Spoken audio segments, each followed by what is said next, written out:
नमस्कार दोस्तों, आप सबका स्वागत है क्रॉप प्रोडक्शन टेक्नोलॉजी सीरीज। और ये है एपिसोड नंबर 2। टॉपिक होगा फर्टिलाइजर के ऊपर। आज हमारे साथ उपस्थित है आर माधवन। वो एक इंजीनियर है और एग्री एक्सपर्ट भी है।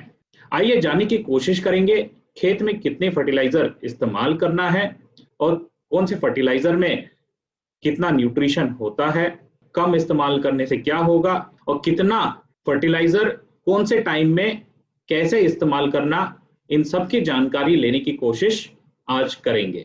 नमस्कार Madhavan sir, over to you. नमस्कार, मैं बहुत खुश हूँ एपिसोड 2 पर आने के साथ। आज हम खाद के बारे में बात करेंगे। खाद पौधे का भोजन होता है, इस तरह हमें इसे समझना होगा।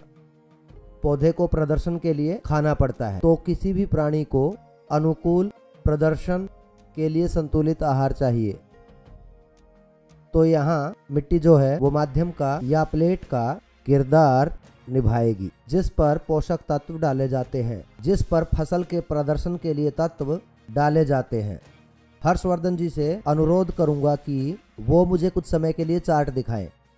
ये केवल आपको समझाने के लिए है, मैं बिल्कुल भी ज़्यादा केमिस्ट्री में जाकर उसकी क्लास लेना नहीं चाहूँगा। ये बस आपको बताने के लिए है। कृपया आप लोग चार्ट में ध्यान से देखें। मैंने 3 कॉलम्स बनाए हैं। प्राइमरी एलिमेंट, जब मैं प्राइमरी कहता हूँ तो इसका मतलब बहुत बड़ी मात्रा। जब मैं कहता हूँ सेकेंडरी, तो दूसरा जो बीच में है वो थोड़ी कम मात्रा में चाहिए पर है बहुत ज़रूरी।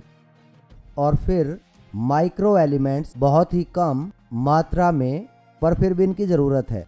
तो ये 3 अगर आप सही से केवल इनके नाम भी पढ़ेंगे तो यही नाम मिलेंगे उन दवाइयों के लिए जिनको आप हर रोज़ मल्टीविटामिन के रूप में डॉक्टर की सलाह से लेते हैं। इसका मतलब ये मिनरल्स, चाहे वो हों प्राइमरी, सेकेंडरी, माइक्रो, और ये सब तत्व हमें भी चाहिए होते हैं। तो मतलब इनको पहले से मिट्टी में होना चाहिए जब हम उन प्रोडक्ट्स को खाएं। नहीं तो उन प्रोडक्ट्स की न केवल उसकी न्यूट्रिशनल वैल्यू बल्कि उसकी शेल्फ लाइफ भी बहुत ही कम हो जाएगी। मैं इसी पे आ रहा हूँ क्योंकि ये ज़रूरी है। शेल्फ लाइफ क्या होती है? मान लीजिए हमारे पास एक केला है, हमारे पास एक ब्रोकली है, हमारे पास एक कपास है। कोई भी फसल, चाहे गेहूं या कुछ भी, किसी भी चीज़ की शेल्फ लाइफ को बढ़ा के उसको बिना फ्रीज के 3 दिनों तक बिना खराब हुए रख सकूं, 6 घंटे या 10 घंटे। अब यह उन तत्वों से निर्धारित होता है जो मिट्टी में उपलब्ध कराए जाते हैं और फसल उन्हें लेती है। यही कारण है कि पिछले एपिसोड में हमने मिट्टी परीक्षण के महत्व की बात की। तो मिट्टी परीक्षण के परिणाम में हमें ये जानकारी मिली है कि इनमें से कितने मिट्टी में उपलब्ध हैं। अब अगर चार्ट में देखें तो इसमें मैंने एक बैरल दिखाया है। ये बैरल बता रही है और क्या फसल के अनुकूल प्रदर्शन के लिए क्या मौजूद करवाया जाना चाहिए। मैं इस पर थोड़ा ज़्यादा समय लूँगा क्योंकि ये ज़रूरी है और यही कारण है कि मैं छोटी से छोटी चीज़ को बताने में ज़्यादा दबाव दूंगा। ऐसा नहीं है कि आप कोई भी सैंपल उठाकर लैब में डाल देंगे और उस पर जानकारी लेंगे, ऐसा नहीं हो सकता। आपको उन्हें संतुलित आहार ही देना होगा। फसल किस प्रकार की है इस पर आधारित। मैं फसल की बात क्यों कर रहा हूँ? मानिए अनाज आप सब जानते हैं, जीरी, गेहूँ, जवार, इनमें से कोई भी अनाज माना जाएगा। अनाज ज़्यादा फॉस्फोरस की मांग करता है। यही कारण था कि मैंने कहा फसल चुनिंदा तत्व लेती है। अगर आप लेते हैं शिमला मिर्च, ब्रोकली, कपास, टमाटर, इनको ज़्यादा पोटाश की ज़रूरत है। तो इसका मतलब फसल के लिए ठीक तत्व मिट्टी में डालें, ना कि कोई भी बिना सोचे समझे। ये ऐसे नहीं है कि ऐसे ही आंख बंद करके ऐसे ही एनपीके डाल दिया बिना कुछ जाने। और मैं पक्के से कह सकता हूँ कि आप में से बहुत लोग सेकेंडरी न्यूट्रिएंट्स नहीं डालते, माइक्रो न्यूट्रिएंट्स भी ठीक से बैलेंस करके नहीं डाल रहे। अगर वास्तव में उदाहरण दिया जाए तो ये जिंक और कॉपर ये दोनों हमें भी चाहिए होते हैं। अब आप सब अच्छे से जानते हैं इसके लिए अब कितना जिंक चाहिए। आजकल हर कोई केवल बस इम्यूनिटी के बारे में ही बात कर रहा है। कोरोना वायरस की वजह से अब ये इम्यूनिटी में सुधार आता है जिंक से। अब जिंक कैसे मिले? ये आपकी खाद्य श्रृंखला में होनी चाहिए ताकि ये अंदर बन सके। वो एक जिंक की गोली खाने से कहीं ज़्यादा अच्छा है। और फसल को जिंक कैसे मिलेगा? आपको ये मिट्टी में डालना होगा। आप इसे कैसे डालेंगे? अब आपको समझना होगा, मिट्टी को अच्छे से परखना होगा। इसलिए मैंने बताया मिट्टी परीक्षण का महत्व।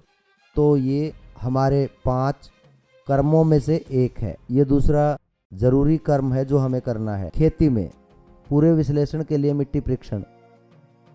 अब मुझे मिट्टी विश्लेषण में 2 चीज़ें बतानी हैं, पॉजिटिव और नेगेटिव।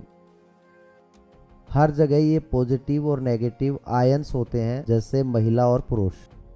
तो ये हर प्राणी में 2 प्रकार के भेदभाव हैं जो पॉजिटिव और नेगेटिव हैं। मिट्टी में हम बात करेंगे पॉजिटिव आयंस की, जो हैं कैल्शियम, मैग्नीशियम, पोटेशियम, सोडियम। अब ये मैं केवल नाम बता रहा हूँ, ज़्यादा उत्सुक मत होना और ना ही ज़्यादा उलझना इन शब्दों में। और आपको ये समझना होगा कि ये आपकी फसल के प्रदर्शन के लिए बहुत ज़रूरी हैं। कैल्शियम, मैग्नीशियम, पोटेशियम, सोडियम ये पॉजिटिवली चार्ज्ड है। आपको पता है मिट्टी में नेगेटिव चार्ज है। नेगेटिव चार्ज मतलब एक जैसे फोर्स एक दूसरे से अलग करते हैं और अलग फोर्स आकर्षित, जैसे महिला और पुरुष आकर्षित, महिला और महिला लड़ाई, पुरुष पुरुष लड़ाई। ये एनर्जी का कानून है, ठीक है। ये साधारण है और हम सब जानते हैं। लड़की आप पर हंसे तो आप खुश होते हैं, और अगर कोई दूसरा आदमी आए तो आपको गुस्सा आता है। तो मिट्टी भी ऐसे ही है। आपको समझना होगा नेगेटिव और पॉजिटिव। मिट्टी में नेगेटिव चार्ज है तो ये पॉजिटिवली चार्ज्ड नेगेटिवली चार्ज्ड मिट्टी पर हमला करता है। इस नेगेटिवली चार्ज्ड मिट्टी को क्ले पार्टिकल्स कहते हैं। यही है जो हम मिट्टी परीक्षण में निर्धारित करते हैं, कितने प्रतिशत ये मिट्टी संभाल सकती है। देखो, बहुत ज़रूरी है कि मैं कितना ले सकता हूँ। मेरे ब्लड टेस्ट में अगर आप मुझे देखें, ब्लड टेस्ट वाले डॉक्टर मेरे को कहेंगे कि आप केवल बहुत सारा फैट या बहुत, डॉक्टर बताएंगे कि ये मत खाओ और अच्छा प्रोटीन लो और भी बहुत कुछ। बिल्कुल ऐसे ही मिट्टी में भी क्षमता होती है कुछ तत्वों को संभालने की। ओके, अब ये हैं नेगेटिवली चार्ज्ड आयंस। जब हम पॉजिटिव की बात करते हैं तो नेगेटिव भी होगा। जैसे आप नेगेटिव आयंस ले लीजिए, वो दूर होते हैं, जैसे अमोनिया, यूरिया, बोरोन, ये सब चीज़ें नेगेटिवली चार्ज्ड हैं। मतलब नेगेटिव रिपेल मतलब वो मिट्टी में नहीं रहते। दूसरे शब्दों में हम उनका स्तर नहीं बना पाते। देखो, आपको कुछ तत्व मिट्टी में फसल के खाने के लिए छोड़ने होंगे, पर वो मिट्टी से दूर जा रहे हैं क्योंकि नेगेटिव को दूर करता है, तो दूर चले जाते हैं, रुकते नहीं हैं। मतलब हमें हर साल थोड़ा थोड़ा करके डालना होगा, जैसे जैसे फसल इनको लेगी। इसे कहते हैं अमोनिया, यूरिया, ये चीज़ें, सल्फर, ये सब नेगेटिव हैं और मिट्टी भी नेगेटिव है। रिपेल मतलब इसको दूर करना, मतलब धक्का मारना, तो वो चलते रहते हैं। कृपया थोड़ा समझे, मैं आपको कंफ्यूज नहीं कर रहा हूँ, सही बता रहा हूँ। इसको आपके लिए बहुत सिंपल रखा है। जब वो रिपेल करते हैं तो ऐसा हो सकता है कि ज़्यादा मात्रा में बारिश इन तत्वों को अपने साथ ही बहाकर बहुत दूर ले जाती है। वहीं पर कैल्शियम, मैग्नीशियम और पोटेशियम के पॉजिटिवली चार्ज आयंस को जमा करके रख सकते हैं। मतलब आप उन्हें डालते रहें तो वो दूर नहीं जाएंगे, वो मिट्टी से जुड़ सकते हैं क्योंकि मिट्टी नेगेटिवली चार्ज्ड है और वो पॉजिटिव। अलग अलग फोर्स पास बुलाते हैं और उनको बांधकर वहीं पर रखते हैं और उस पॉइंट पर आपको पचाना होगा। हम लौटेंगे मिट्टी के ऑर्गेनिक मेथड पर। अब हर कोई बात करता है ऑर्गेनिक। अच्छा है, ऑर्गेनिक मैटर पोषक तत्वों से भरपूर सामग्री नहीं है, ये कहकर ये जरूरी तत्व हैं और बहुत ज़रूरी मिट्टी का संशोधन है। देखो, मैं नहीं कह सकता कि हमारे खाने में चावल गलत है या गेहूं गलत है। हमें वो चाहिए, पर निर्धारित मात्रा में, थोक में, पर ज़्यादा नहीं। अंत में आपको डायबिटीज़ या कोई और बीमारी हो जाएगी, हम नहीं जानते, पर बहुत ज़्यादा अच्छा नहीं है। ऐसे ही ऑर्गेनिक मैटर को हम इसलिए डाल रहे हैं ताकि वो पानी और पोषक तत्व को संभालें, मतलब वो मिट्टी के नेगेटिव चार्ज वाले हिस्से का काम कर रहे हैं। मिट्टी परीक्षण करके ही आप समझ पाएंगे कि क्या मिट्टी में पर्याप्त क्ले है, वरना मुझे ज़्यादा ऑर्गेनिक मैटर मिलाना होगा कि वो क्ले बन सके, क्योंकि मुझे कोई चाहिए होगा जो वहाँ रहकर पोषक तत्वों पर पकड़ बनाए रखे ताकि फसल उन्हें खा सके।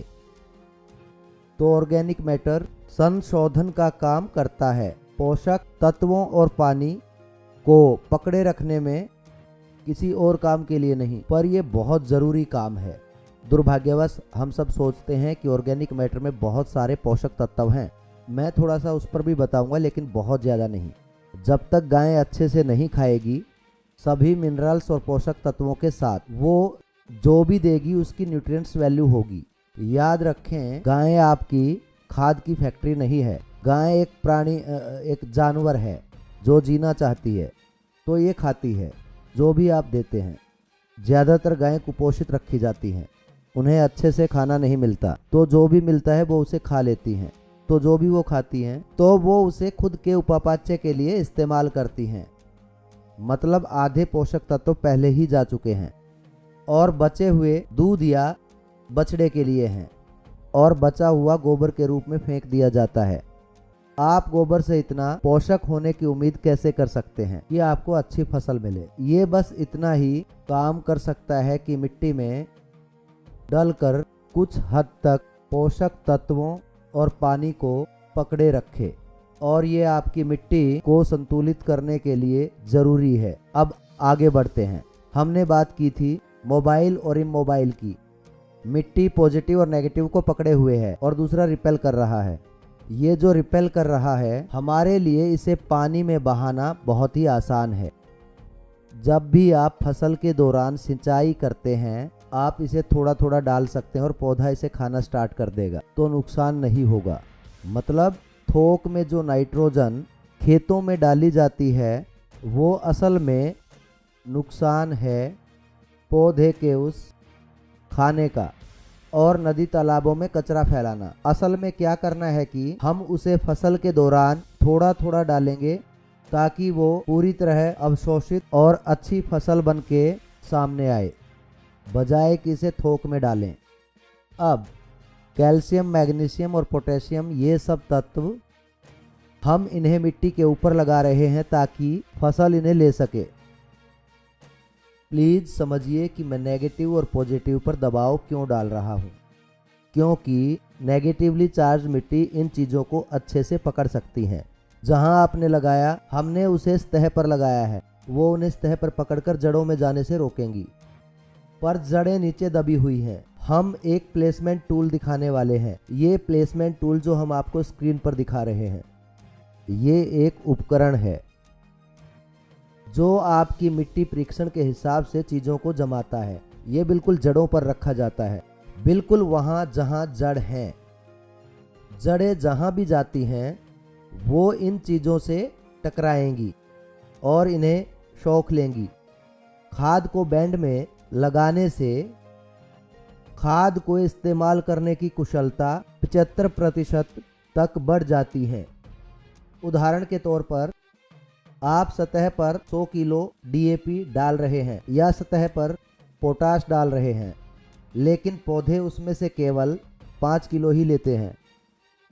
वहीं अगर आप इसे फर्टिलाइजर्स प्लेसमेंट टूल्स की मदद से बैंड्स में लगाते हैं तो वो लगभग 75 किलो लेते हैं। तो आप असल में 100 किलो डाल रहे हैं, लेकिन फसल को केवल 5 किलो मिल रहा है और प्रदर्शन कम हो जाता है, और उस फसल के लिए आपका 70 किलो खराब जाता है। मौजूद हो भी सकता है या फिर बारिश में बह गया हो। खाद डालने में प्लेसमेंट एक अहम भूमिका निभाती है, और इसके कारण हैं मोबाइल एंड इमोबाइल एलिमेंट्स, जो हैं कैटायन और एनायन मैंने अपने चार्ट में भी इन एलिमेंट्स को दिखाया है। इसका मतलब कि आप चार्ट को देखकर समझेंगे।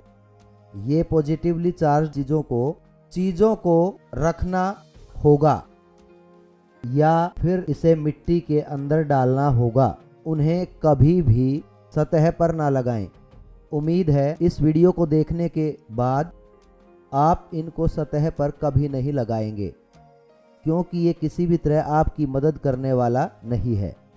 इसके बदले में ये केवल और केवल पर्यावरण का नाश करेगा। और हम पलटकर कह देते हैं कि ये सब चीज़ें जहर हैं, पर ये नहीं हैं, बल्कि इनका गलत इस्तेमाल किया गया है। उदाहरण के तौर पर आपने कभी भी एक फरारी कार नहीं चलाई है। मानिए आपने केवल एक ट्रैक्टर चलाया है और मैं आपको फरारी कार दूं, आपको बिना ये बताए कि इसको कैसे चलाना है, तो इसमें क्या होगा? आप खुद को मार लेंगे और रोड पर 2-3 औरों को भी। क्या आप कहेंगे फरारी बुरी है? आपको समझना होगा कि फरारी को कैसे चलाएं। ये बहुत अच्छी कार है। अगर आप नहीं जानते कैसे चलाना है तो ये कूड़ा है, ये उसे दूषित कर देगा। ऐसे ही ये मिट्टी का संशोधन पौधे का खाना है। आपको समझना होगा कि पौधे के कुशल प्रदर्शन के लिए उसे खाना कैसे दें। मैं इसे इस तरीके से ख़त्म करूंगा। ताकतवर, स्वस्थ और सबसे ज़्यादा पोषक फसल मिट्टी में उगाई जाती हैं, जहां मिट्टी में वो सभी 13+ तत्व हैं जो मैंने चार्ट में दिखाए थे, बहुत ही अच्छे और संतुलित तरीके से। हर एक फसल के लिए आप अनियमित नहीं कर सकते। याद रखें, एक गांव या फिर एक फिरके का मिट्टी परीक्षण एक विश्लेषण को नहीं संभाल सकता, बिल्कुल नहीं। उदाहरण के तौर पर आप अपनी फैमिली में एक ब्लड टेस्ट लें और परिवार में 6 आदमी हैं। क्या ये सही होगा परिवार में एक का सैंपल लें और सबको वही दवाइयाँ दें, क्योंकि सब एक ही परिवार से हैं? कभी नहीं। कोई भी, चाहे बाप और बेटा ही क्यों ना हो, उनमें अंतर रहेगा। हर एक का अलग टेस्ट लेना होगा। इसी तरह इस पूरे विश्लेषण के लिए आपको मिट्टी के अलग अलग नमूने लेने होंगे और कुशल प्रदर्शन के लिए संतुलित करना होगा। उदाहरण के तौर पर अगर कैल्शियम ज़्यादा है तो उस जगह की मिट्टी ढीली रहेगी। अगर मैग्नीशियम अधिक है तो ये टाइट होगी। अब मैं ऑक्सीजन और हवा पर कुछ कहूँगा। इसको विस्तार से बाद में आपको सिंचाई वाले भाग में बताऊंगा, क्योंकि सिंचाई में भी इसकी ज़रूरत है। ऑक्सीजन और हवा मिट्टी के लिए भी बहुत ज़रूरी हैं। ऑक्सीजन और हवा भी बहुत ज़रूरी तत्व हैं फसल के प्रदर्शन के लिए। मिट्टी की ज़्यादा, कैल्शियम में ज़्यादा ऑक्सीजन होगी, आसानी से ड्रेन हो जाएगा। ये ऑर्गेनिक मैटर के एरोबिक ब्रेकडाउन को बढ़ावा देगा। ज़्यादा एरोबिक ब्रेकडाउन को बढ़ावा देगा। मैं मुश्किल शब्द यूज नहीं कर रहा, उम्मीद है आप समझेंगे। आपको कुछ बेसिक चीज़ें समझनी होंगी। ज़्यादा गहराई में जाकर अपने आप को कंफ्यूज मत करिएगा प्लीज़। मैं समझाना चाहता हूँ कि हवा चाहिए होती है, मतलब फसल के लिए ऑक्सीजन चाहिए। क्यों? बस जड़ों पर ऑक्सीजन होना ज़रूरी होता है, तभी वो खाना खा पाएंगी। आप इसे ऐसे समझें, ऑक्सीजन के बिना खाना होते हुए भी नहीं खा पाएंगे। मतलब ऑक्सीजन को वहाँ उपलब्ध कराना होगा। कैसे करेंगे? मिट्टी झरझरी करनी होगी। झरझराहट, इसे झरझराहट कहते हैं। मतलब बह सकता है एक सुंदर आकृति की तरह। थोड़ा पीछे चलते हैं, पिछले एपिसोड में जहाँ थोड़ा बहुत ज़मीन की तैयारी के बारे में बताया था। कितना ज़रूरी है कि हमने ज़मीन की तैयारी की बात की थी और वो अब खाद के उपयोग में मदद कर रहा है। अगर आप चाहते हैं कि फसल आपका खाद खाए तो उसको आपको पर्याप्त ऑक्सीजन देना होगा। मतलब मिट्टी ज़्यादा झरझरी होगी। ज़्यादा झरझरी मिट्टी, ज़्यादा ऑक्सीजन, तो ये बेहतर होगा कि मिट्टी में ये सब पोषक तत्व हों तो फसल कुशल प्रदर्शन दिखाएगी। मुझे मिट्टी पर कुछ और भी कहने की इजाज़त दें। मैं मिट्टी पर ज़्यादा दबाव इसलिए डाल रहा हूँ क्योंकि ज़मीन की तैयारी के बाद दूसरे सबसे ज़्यादा अंक मिले हैं मिट्टी संतुलन और विश्लेषण को। हम कहेंगे जमीन की तैयारी के दौरान जब आप मिट्टी इकट्ठा करते हैं, मिट्टी की गहराई जहां से आप मिट्टी को इकट्ठा करके उसको लैब में भेज रहे हैं, इसकी ज़रूरत हम जानते हैं क्योंकि पिछले एपिसोड में ये सब आपको विस्तार से समझा दिया गया था। ऐसे ही आपको समझना है कि जब आप इसको बैंड से लगाएंगे, जब आप इसको निर्धारित दूरी और मात्रा पर लगाएंगे, मिट्टी परीक्षण पर आधारित निर्धारित मात्रा फर्टिलाइजर प्लेसमेंट टूल द्वारा डाली जाती है। ऊपर नीचे चलने वाले हाइड्रोलिक सिस्टम ट्रैक्टर से जुड़ा है। ये एक नपातुला साधारण उपकरण है। मान लीजिए कि आपको 2.5 ग्राम पर फुट के हिसाब से लगाना होगा। मतलब आपको कुछ नहीं करना, सब कुछ मशीन अपने आप करेगी। आप बस ये सामान डालो और वह अपने आप जड़ों में चला जाएगा। जब आप मिट्टी या ज़मीन की तैयारी कर रहे हो तो इस पार्ट का खास ध्यान रखा जाता है और इसको बीज बोने से पहले भी वहीं इस्तेमाल किया जाता है। ये मटेरियल इमोबाइल है। अब आप जानते हैं कि कौन सी चीज़ इमोबाइल है। मिट्टी का विश्लेषण जो आपको लैब से मिला है उससे आप जानते हैं कि कितनी मात्रा में ये मौजूद है। ध्यान रहे कि कैल्शियम 65% होनी चाहिए हमारी तरह। हम लोग खुद कैल्शियम पर इतना निर्भर हैं कि ना मिले तो हम बेहोश हो जाएं। बिना कैल्शियम के हमारी हड्डियां सख्त नहीं रह सकती, वो लचीली हो जाती हैं और हम गिर जाते हैं। सीधे होने के लिए कैल्शियम ज़रूरी है। फसल को भी खड़े रहने के लिए कैल्शियम की ज़रूरत होती है, ना कि गिरने में। पौधों में कैल्शियम सेल के रूप में होती हैं, कैल्शियम पैक्टेट।